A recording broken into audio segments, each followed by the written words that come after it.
বা আওয়ামী লীগের নেতাদের বক্তব্য শুনি, তাতে মনে হয় যেন পদ্মা সেতুর সূচনা থেকে এই পর্যন্ত সকল কিছুই আওয়ামী লীগের অবদান, আওয়ামী লীগের স্বপ্ন, আওয়ামী লীগই এত কিছু করেছে। আসলে তার আগে এই যে একটা দীর্ঘ প্রক্রিয়া বিএনপি সরকারের সময়ে সম্পন্ন হলো, মানে মানে সয়েল টেস্ট থেকে শুরু করে ফিজিবিলিটি স্টাডি সব করে তাকে সিদ্ধান্ত নিতে হয়, এবং একটি বাজেটও বরাদ্দ হলো।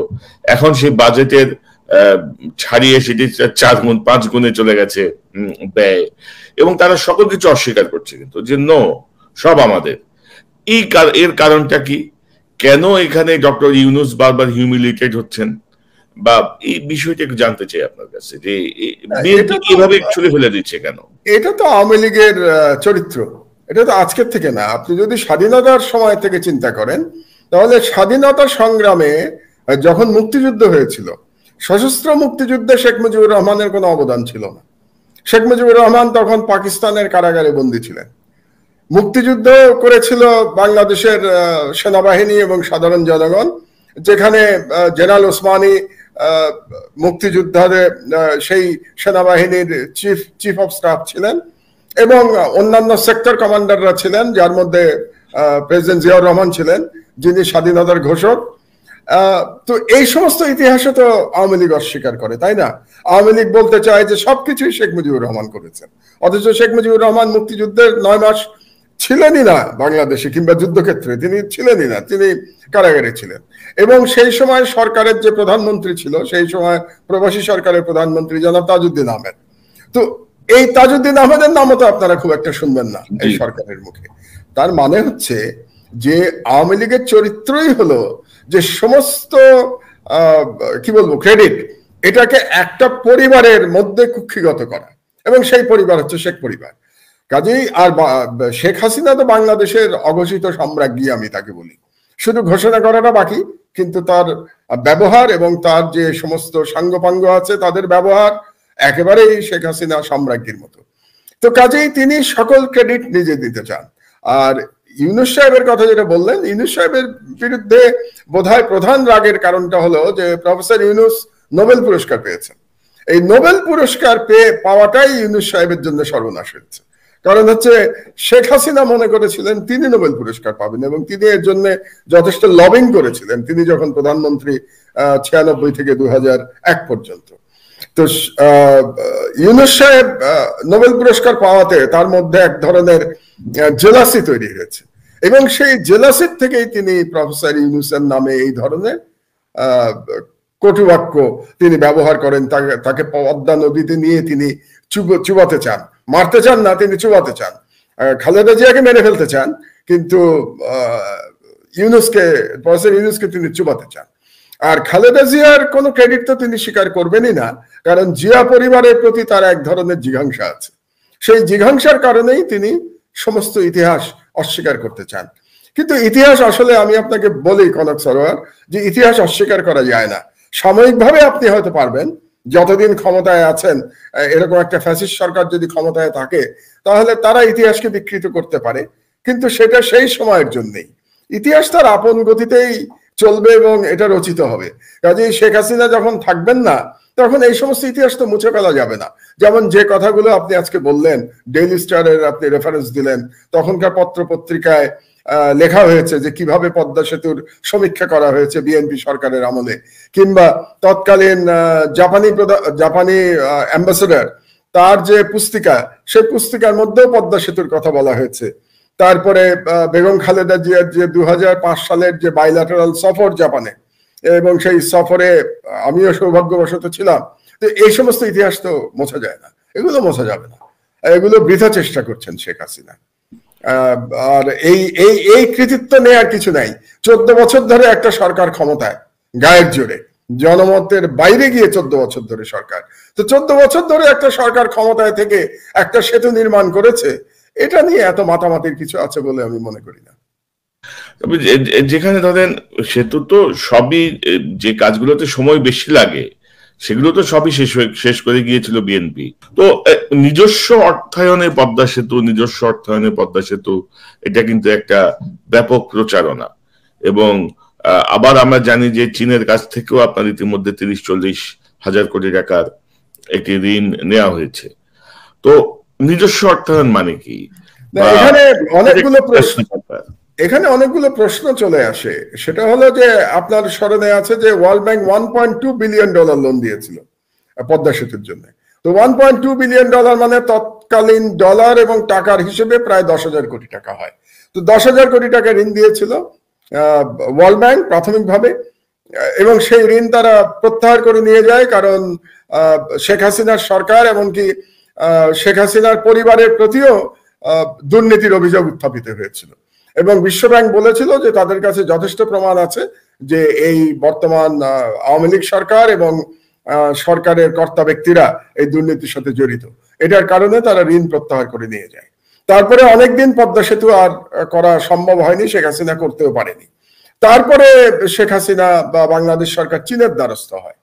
এখন যে প্রশ্নগুলো আসে যে আপনি যদি নিজের টাকায় করে থাকেন তাহলে তো আপনি টেন্ডার করবেন, মানে ওপেন টেন্ডার করবেন। সেই টেন্ডারে পৃথিবীর সব দেশ অংশগ্রহণ করবে, সব দেশের কোম্পানিগুলো অংশগ্রহণ করবে।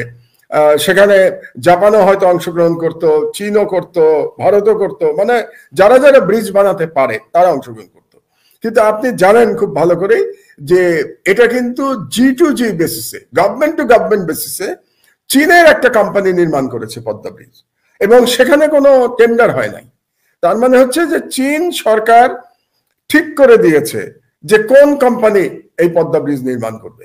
তো চীন সরকার যদি কোম্পানি ঠিক করে দিয়ে থাকে তাহলে বোঝাই যাচ্ছে যে পুরো ব্যাপারটার মধ্যে একটা ঋণ জড়িত আছে, এবং আমরা যতদূর জানি যে এটা সাপ্লায়ার্স ক্রেডিটে এই পদ্মা সেতু নির্মাণ করা হয়েছে। অর্থাৎ চীন সরকার ওই কোম্পানির মাধ্যমে ঋণ দিয়েছে, এবং ঋণটা দেয়াই হয়েছে এই শর্তে যে চীনের ওই কোম্পানি পদ্মা ব্রিজ নির্মাণ করবে। কাজেই এই যে নিজস্ব অর্থায়নে পদ্মা ব্রিজ তৈরি করা হয়েছে এটা প্রচারণা, এবং এটারও সত্য বেরিয়ে আসবে, কারণ এই সমস্ত দলিলপত্র তো আর ধামাচাপা দেওয়া যাবে না। G2G কি এগ্রিমেন্ট হয়েছে সেই সমস্ত কাগজপত্র তো আপনার কি বলে প্ল্যানিং মিনিস্ট্রির কাছে থাকবে, ফাইন্যান্স মিনিস্ট্রির কাছে থাকবে। কাজে এগুলো তো আর মানে লুকিয়ে ফেলা যাবে না বা পুড়িয়েও ফেলা যাবে না। কাজে সরকার পরিবর্তন হলে আমরা সবাই জানতে পারবো যে আসলে কেমন করে কার অর্থে পদ্মা সেতু নির্মিত হয়েছে। তবে একটি কথা আমি এখানে বলে রাখি, যার অর্থে নির্মিত হয়ে থাক সেই অর্থটি কিন্তু বাংলাদেশের জনগণের। যদি ঋণেও এই পদ্মা সেতু নির্মিত হয়ে থাকে, চাইনিজ ঋণে, সাপ্লায়ার্স ক্রেডিটে, তাহলে এই টাকাটি তো শোধ করতে হবে আপনাকে। এই শোধ কে করবে? বাংলাদেশের জনগণ শোধ করবে। শেখ হাসিনা কিংবা তার শেখ পরিবার কিন্তু এই ঋণ শোধ করবে না। এই ঋণ বাংলাদেশের জনগণকে, আমাদের আগামী প্রজন্মকেই শোধ করতে হবে। কাজেই এটা যদি সেতু কারো হয়ে থাকে তাহলে এটা বাংলাদেশের জনগণের সেতু। কাজে এটা নিয়ে শেখ হাসিনার এখানে বাহাদুরির কোনো অবকাশ আছে বলে আমি মনে করি না। তো জাপান ধরেন এত দূর এগিয়ে বা এত আগ্রহ দেখানোর পরে জাপান পিছিয়ে গেল কেন? এই সংক্রান্ত কোনো তথ্য কি আছে আপনার কাছে? না, এসব তথ্য নেই। তবে আপনাকে এটা বুঝতে হবে, ওয়ার্ল্ড ব্যাংক যখন কোনো ঋণ উইথড্র করে নেয়, বিশ্বব্যাংক মোটামুটি পরিচালনা করে আমেরিকা এবং ইউরোপিয়ান ইউনিয়ন সেখানে জোর আছে, এবং জাপান সেখানে একটা বড় ভূমিকা পালন করে, কারণ জাপানের প্রচুর অর্থ আছে জাপানে। তো বিশ্বব্যাংক যখন কোনো দুর্নীতির জন্য কোনো ঋণ প্রত্যাহার করে নিয়ে যাবে, আপনি ধরেই নেবেন যে সেখানে কোনো পশ্চিমা রাষ্ট্র এবং জাপান, কারণ জাপান পশ্চিমা রাষ্ট্রের সাথে খুবই ঘনিষ্ঠভাবে জড়িত, জাপান সেই প্রজেক্টের অর্থায়ন করবে না। কাজে বিশ্বব্যাংক টাকা নিয়ে যাওয়ার পরে জাপানের আর এখানে অর্থায়নের কোনো সুযোগ ছিল না। সেখানে চীনই একমাত্র সুযোগ ছিল এই সরকারের জন্য, এবং চীনের সুবিধা হয়েছে। শেখ হাসিনা কি সুবিধা হয়েছে আপনাকে বোঝাই। সেটা হলো যে 10,000 কোটি টাকার ব্রিজ এখন অলরেডি প্রায় 40,000 কোটি টাকা খরচ হয়েছে এই পদ্মা সেতুতে। তার মানে 4 গুণ অর্থ বেশি খরচ হয়েছে পদ্মা সেতুতে। এর সাথে আবার রেল লাইন যেটা বসবে, সেই রেল লাইনে শোনা যাচ্ছে যে প্রায় 20 থেকে 25,000 কোটি টাকা সেই রেল লাইনের জন্য খরচ হবে। তো তার মানে 40,000 আরো ধরেন 20-25,000 কোটি টাকা, 20-25,000 কোটি টাকা, তার মানে 60 থেকে 65,000 কোটি টাকা এই প্রজেক্টে ব্যয় হবে। তো চীনের মতো রাষ্ট্র যেখানে ট্রান্সপারেন্সি কম থাকে, কারণ চীন কোনো গণতান্ত্রিক রাষ্ট্র না, কাজে এখানে ট্রান্সপারেন্সির কোনো প্রশ্ন নাই। এই সমস্ত রাষ্ট্রের সাথে আপনি যদি কোনো প্রজেক্ট করেন তাহলে ঘুষ খাওয়ার খুব সুবিধা। যেমন ওয়ার্ল্ড ব্যাংকের থেকে আপনি যদি টাকা নেন তাহলে সেখানে লেনদেন করলে তো আপনি ধরা পড়ে যাচ্ছেন, তাই না? এখানে অডিটিং হবে, তারা দেখবে যে আপনি কি করছেন। চীন তো আর অডিট করতে আসবে না বাংলাদেশে, চীনের কিছু মাথা ব্যথা নাই। চীন তার ঋণের টাকা ফেরত পেলেই তারা খুশি। সুতরাং এই ক্ষেত্রে এই যে 10,000 কোটি টাকার প্রজেক্ট আজকে 60-65 হাজার কোটি টাকা হবে, সে এই যে বিপুল পরিমাণ অর্থ ব্যয় হলো, এই অর্থের একটা বড় অংশ ধারণা করে নেওয়া যায় যে বাংলাদেশের বর্তমান শাসক পরিবারের কাছে এই অর্থ চলে গেছে। কিন্তু মাহমুদ ভাই, পদ্মা সেতুর ব্যাপারে যে অভিযোগ, বর্তমান সরকারের নেতৃস্থানীয়রা কিন্তু বলেন যে সেটি মিথ্যা অভিযোগ, কানাডিয়ান কোর্টে সেটি প্রমাণ হয়নি, সেটি ভুয়া অভিযোগ ছিল, কোন ডায়েরির মধ্যে কে পেন্সিল দিয়ে কি পার্সেন্টেজের অঙ্ক লিখেছেন। এবং পরবর্তীতে আমরা যেটা দেখেছি যে তৎকালীন যোগাযোগ মন্ত্রী আবুল হোসেন, তার চাকরি চলে যায়, একজন সচিবের বিরুদ্ধে অভিযোগ আনা হয়, উনি সম্ভবত অ্যারেস্ট হয়েছিলেন। তো এই বিষয়টা কানাডিয়ান কোর্ট বা সরকার যা দাবি করে, এটা আপনি কি মনে করেন যে এটা সরকার এই পর্যন্ত আমার যাওয়ারই প্রয়োজন নাই, কারণ এখানে যে দুর্নীতি হয়েছিল এটা স্বয়ং শেখ হাসিনা স্বীকার করেছিলেন। আপনি তখনকার পত্র পত্রিকা যদি দেখেন তাহলে দেখবেন যে শেখ হাসিনা বলছেন যে এই দুর্নীতির সাথে আমার পরিবারের কেউ জড়িত না। তার মানে তিনি বলছেন যে দুর্নীতি হয়েছে, কিন্তু দুর্নীতিতে তার পরিবার কেউ নেয় নাই। এবং তিনি ইঙ্গিত করছিলেন হয়তো তখনকার যে রোড অ্যান্ড কমিউনিকেশন মিনিস্টার ছিলেন আবুল হোসেন সেই দুর্নীতির সাথে জড়িত। তো দুর্নীতির কথা তো শেখ হাসিনা নিজেই স্বীকার করেছেন, এবং তখনকার সকল পত্র পত্রিকায় আপনি শেখ হাসিনার এই বক্তব্য পাবেন। এটা গেল একটি। আর দ্বিতীয় হলো যে কেন এই মামলায় বিশ্বব্যাংক আর আগায় নেয়, তার কারণটা হচ্ছে যে বিশ্বব্যাংক যে পদ্ধতিতে দুর্নীতির প্রমাণ পেয়েছিল সেটা লিগ্যাল ছিল না। লিগ্যাল ছিল না মানে যতদূর আমি জানি সম্ভবত এটা টেপ করা হয়েছিল। মানে গিভ অ্যান্ড টেকের যে আলোচনা হচ্ছিল ঘুষের, সেই আলোচনাটি টেপ করা হয়েছিল। তো টেপ করে যেটা প্রমাণ সেটা আপনি আদালতে দিতে পারবেন না, আদালতে এটা গ্রহণযোগ্য এভিডেন্স না। এই কারণেই বিশ্বব্যাংক আর এই মামলার দিকে না যে তারা শুধু ঋণটাকে ক্যান্সেল করে দিয়েছিল। অবশ্যই এখানে দুর্নীতি হয়েছে, এতে কোনো সন্দেহ করার কোনো অবকাশ নেই, এবং দুর্নীতির কারণেই বিশ্বব্যাংক এখান থেকে উইথড্র করে চলে গেছিল। এবং যদি কানাডিয়ান কোর্ট যদি সেটিকে বাতিল করেও দিয়ে থাকে, যদি না, বাতিল করেনি কানাডিয়ান কোর্ট।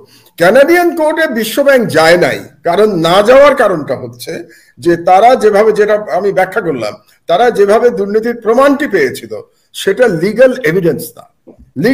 লিগ্যাল এভিডেন্স না হলে আপনি কোর্টে যেতে পারবেন না। এটা চিন্তা করেই বিশ্বব্যাংক আর এই ব্যাপারটা নিয়ে আগায় নাই।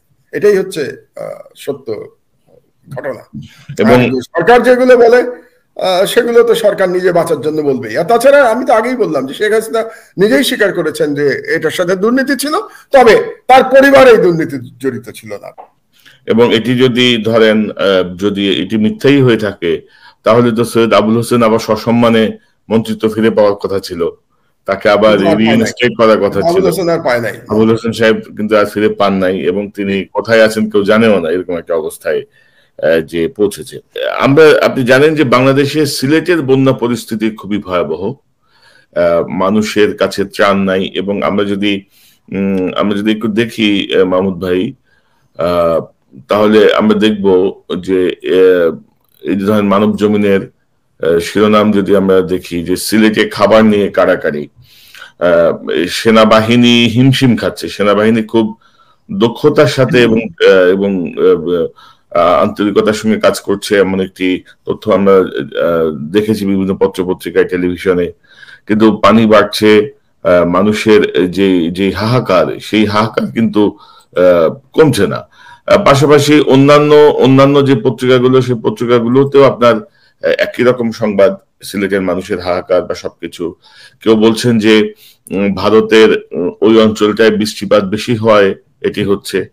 কেউ বলছেন যে হাওরের উপর যে মিঠামইন হাওরের উপর দিয়ে যে রাস্তা করে ফেলা হয়েছে, সেটির কারণে পানি বাধাগ্রস্ত হয়ে যেতে পারছে না।